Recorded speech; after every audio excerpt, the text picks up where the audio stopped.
Assalamualaikum warahmatullahi wabarakatuh. Perkenalkan, nama saya Fitri Andita dari kelas 03 SKE 007 Program Studi S1 Akuntansi Universitas Muhammad. Assalamualaikum warahmatullahi wabarakatuh. Saya Nabila dari kelas 03 SAKE 004 Program Studi Akuntansi Reguler C Universitas Pamulang. Assalamualaikum warahmatullahi wabarakatuh. Saya Anissa Fitria dari kelas 003 SAKE 004. Perkenalkan, nama saya Afan Nuralim, kelas 03 SAKE 004 S1 Akuntansi. Warahmatullahi wabarakatuh. Kami dari kelompok 7. Kami ingin mempraktekkan bagaimana cara untuk membungkus coklat buit. Pertama kita harus menggunakan hand glove dulu ya.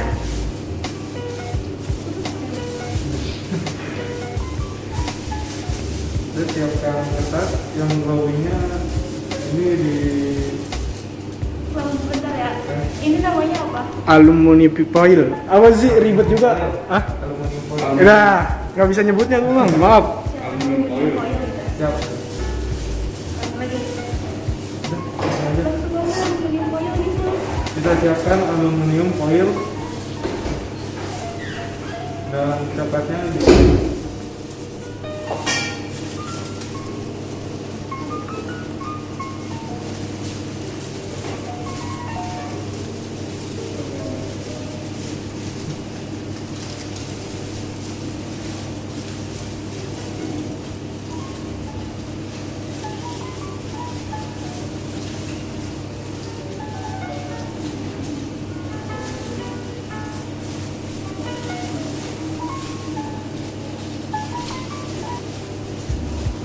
selesai dibungkus.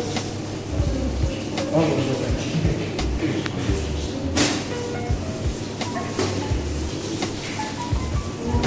Selesai dibungkus. Kita ambil kertas untuk bagian luarnya ya.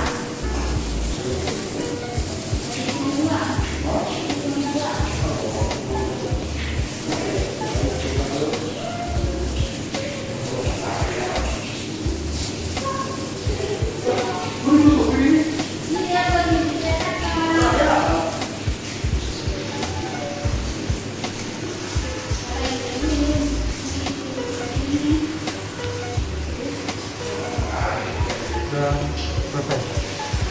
Setelah selesai langsung masukkan ke tempat Box. satu Box 14 piece. satu box ini isinya 14 ya.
Itu semua masih muat satu. Ini soalnya stikernya doang kelebaran. Cuma rada tekan aja. Ini contohnya, sampelnya.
Coklat Duit sudah selesai. Assalamualaikum warahmatullahi wabarakatuh.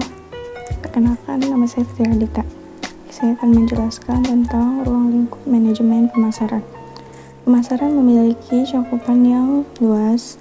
Segala jenis entitas yang bernilai bagi segmen pasar dapat dipasarkan. Sifat dan lingkup pemasaran meliputi semua kegiatan mulai dari konsepsi gagasan hingga realisasi keuntungan. Pemasaran memiliki ruang lingkup yang sangat luas yang mencakup semua kegiatan mulai dari konsep ide hingga realisasi laba. Lanjut, ada definisi marketing mix. Definisi marketing atau pemasaran adalah kegiatan yang dilakukan oleh perusahaan untuk mempromosikan suatu produk. Teknik 4P sampai 7P marketing mix. Produk, price, saluran distribusi atau place, promotion atau promosi, people atau SDM, proses, dan juga packaging atau kemasan. Dilanjut ada pemasaran jasa. Pemasaran jasa adalah setiap tindakan jasa yang dapat ditawarkan oleh suatu pihak kepada pihak lain yang pada dasarnya bersifat intangible atau tidak berwujud fisik dan tidak menghasilkan kepemilikan sesuatu. Tujuan dari pemasaran jasa adalah commercial service atau bertujuan untuk mendapatkan laba, yaitu jasa pembuatan website dan lain-lain, dan juga non-profit service yang bertujuan untuk kepentingan sosial seperti museum dan lain-lain. Bauran pemasaran jasa terdapat 4P, product, price, place, dan promotion. Sedangkan untuk pemasaran jasa pada pakar menambahkan 3 unsur lagi, yaitu people, process, and customer service. Terima kasih. Dalam melakukan promosi Coklat Duit, strategi yang digunakan adalah strategi promosi melalui media sosial. Kenapa? Karena media sosial merupakan media yang sangat menjamin. Hampir semua orang sudah menggunakan media sosial dari anak-anak hingga orang tua, sehingga dapat menjangkau pasar yang lebih luas lagi. Harga merupakan salah satu unsur bauran marketing yang mempunyai peranan sangat penting dalam teori ekonomi. Telah dijelaskan bahwa harga merupakan nilai dari suatu barang atau jasa yang dinyatakan dalam satuan moneter. Misalnya di negara kita adalah rupiah. Penetapan harga ini harus sesuai dengan keadaan pasar yang kita tuju. Jika salah dalam penetapan harga, kemungkinan besar produk kita tidak akan laku di pasaran. Distribusi adalah komponen pemasaran. Dikatakan distribusi bahwa kegiatan pemasaran dapat disederhanakan dan dikembangkan atau dimaksimalkan pengiriman barang atau jasa kepada konsumen dalam bentuk pabrikan. Diperlukan jenis atau variasi jumlah harga dan waktu. Dalam kasus pendistribusian Coklat Duit, sebetulnya bisa lebih ditingkatkan lagi dengan memasukkan produk ke dalam toko-toko retail yang ada, sehingga produk dapat ditemukan oleh pelanggan dan juga lebih dikenal luas. Segmentasi memiliki peran penting dalam suatu perusahaan. Segmentasi memungkinkan perusahaan untuk lebih fokus pada pengalokasian sumber daya. Membagi pasar menjadi beberapa segmen akan memberikan gambaran bagi perusahaan untuk menentukan segmen mana yang akan dilayani. Selain itu, segmentasi memungkinkan perusahaan untuk mendapatkan gambaran yang lebih jelas tentang peta persaingan dan menentukan posisi pasar perusahaan. Untuk memilih segmentasi pasar, perusahaan harus terlebih dahulu memajukannya atau mengidentifikasi. Ini karena pasarnya luas dan beragam. Pelanggan memiliki kebutuhan yang berbeda, perusahaan memiliki peluang terbatas, dan perusahaan ingin mendapat manfaat dari penjualan produk mereka. Terdapat 2 cara untuk dapat menentukan segmentasi pasar. Yang pertama yaitu karakteristik konsumen yang merupakan variabel utama dalam segmentasi yang terdiri dari segmentasi geografi, demografi segmentasi, dan psychographic segmentation. Kedua yaitu respon konsumen yang terdiri dari segmentasi benefit yang merupakan pengelompokan berdasarkan manfaat yang diharapkan oleh konsumen dari suatu produk atau layanan, kesempatan penggunaan, dan merek. Dengan ini konsumen akan dikelompokkan berdasarkan tanggapan mereka terhadap produk atau layanan, seperti ada konsumen yang peduli dengan kualitas dan ada konsumen yang peduli dengan harga rendah. Lalu perilaku, motivasi, dan keputusan konsumen. Ada tiga tingkatan ranah perilaku, yaitu pengetahuan atau knowledge, attitude atau attitude, dan tindakan atau praktis. 1. Pengetahuan adalah hasil dari penginderaan manusia atau hasil dari pengetahuan seseorang tentang objek melalui indera yang mereka miliki. 2. Sikap atau attitude adalah respon tertutup seseorang terhadap rangsangan atau objek tertentu yang sudah melibatkan faktor pendapat dan emosi yang bersangkutan. 3. Tindakan atau praktik. Praktik terbimbing adalah melakukan sesuatu tetapi tetap menggunakan pedoman, sedangkan praktik mekanismenya adalah melakukan sesuatu secara otomatis. Dalam motivasi, pembelian terbagi menjadi motivasi rasional dan emosional. Motivasi rasional adalah pembelian yang didasarkan kepada kenyataan-kenyataan yang ditunjukkan oleh produk kepada konsumen dan merupakan atribut produk yang fungsional serta objektif keadaannya, misalnya kualitas produk, harga produk, ketersediaan barang, efisiensi kegunaan barang tersebut dapat diterima. Sedangkan motivasi emosional dalam pembelian berkaitan dengan perasaan, kesenangan yang dapat ditangkap oleh panca indera, misalnya dengan memiliki suatu barang tertentu dapat meningkatkan status sosial. Peranan merek menjadikan pembeli menunjukkan status ekonominya dan pada umumnya bersifat subjektif dan simbolik. Semua konsumen selalu membuat keputusan berbeda tentang pencarian, pembelian, dan penggunaan berbagai produk dan merek. Dalam kebanyakan kasus, setiap pelanggan harus melakukan berbagai jenis kegiatan sehari-hari. Pelanggan membuat keputusan setiap waktu atau setiap hari tanpa mengetahui apakah mereka membuat keputusan. Yang terakhir yaitu teknologi informasi. Selanjutnya adalah teknologi dalam pemasaran. Selanjutnya adalah teknologi dalam pemasaran. Dampak teknologi pada pemasaran bisa positif atau progresif, tetapi bisa juga negatif atau tertinggal. Salah satu efek positif teknologi pada kehidupan manusia khususnya dalam pemasaran adalah penyampaian informasi yang cepat. Jika perusahaan telah memasarkan sebelumnya, perusahaan harus menunggu produk dikirim dalam beberapa minggu atau bulan.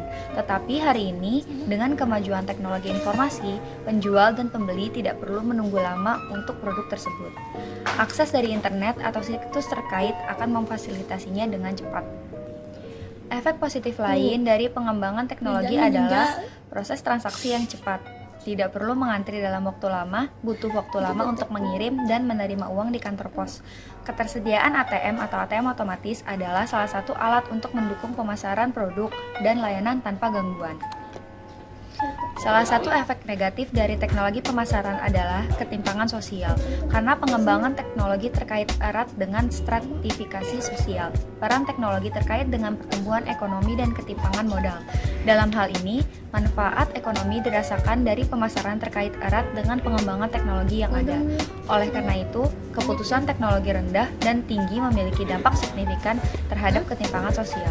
Dampak negatif lainnya adalah pada teknologi sosial ekonomi. Dalam hal ini, teknologi mungkin memiliki wajah revolusioner. Ada banyak pendapat tentang peran teknologi dalam masyarakat, tetapi teknologi salah satu hal utama yang dilakukan untuk mengubah tatanan sosial dan terlihat berbeda.